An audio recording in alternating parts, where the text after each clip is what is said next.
as a white, professional, older man, and will, unavoidably, leave out important perspectives and issues.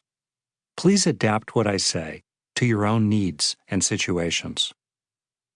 In parts 1 and 2, we establish the vital foundation of support for yourself and a warm heart for others. Parts 3 and 4 lay the groundwork for dealing with conflicts and challenging people. Part 5 explores effective communication in detail, including what to do when things get intense. Part 6 expands the scope of our relationships to our communities, to all of life, and to our whole beautiful world. Each chapter stands on its own as a complete practice. While the chapters build on each other, it's fine to jump around to what's most useful to you at the moment. I'll occasionally mention research findings, and you can easily find references in my books Hardwiring Happiness and Neurodharma, as well as online. If you come across something you've heard me say elsewhere, you can explore it more deeply or skip ahead a bit. In the space here, I haven't been able to address the important topics of finances, sex, child-rearing, cyberbullying, workplace harassment, or the ways that our relationships can be burdened by sexism, racism, and other kinds of prejudice. I use mainly gender-neutral language, such as they or them. Every day gives us chances to learn and heal and grow. We just keep trying.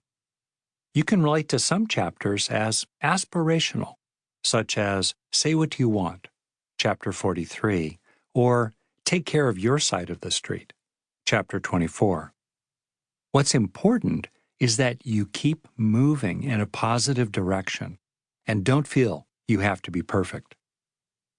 In these pages, you'll find many specific things you could do inside your mind or outwardly with other people.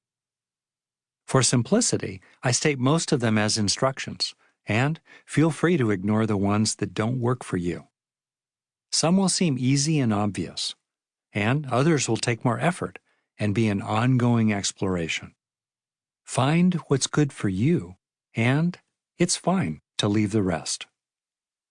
You could read this book on your own, or together with another person to improve that relationship. This book is not therapy or any substitute for professional treatment of physical or mental health conditions. I've tried to write it as if I were talking with a friend about a relationship to explore its key issues and offer ideas and tools that would be immediately helpful. I hope that you get a lot out of listening to this book, and that whatever you gain will ripple into the world to benefit other people as well. Part 1. Befriend Yourself. Chapter 1. Be Loyal to Yourself. Some years ago, my friend Norman and I were climbing a route on Fairview Dome in Yosemite National Park.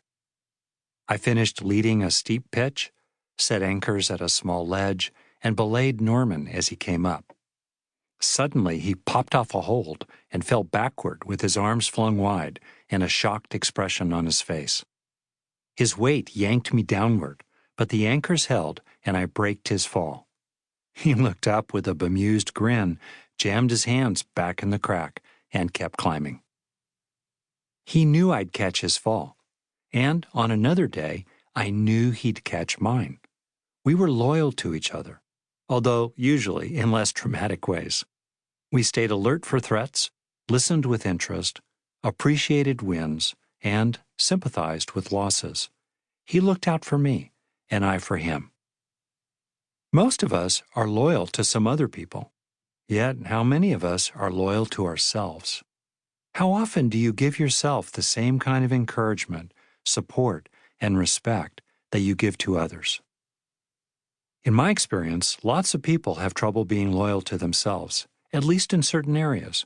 Maybe they can stick up for themselves at work, but in their personal relationships, they feel that somehow they don't have the right to be on their own side.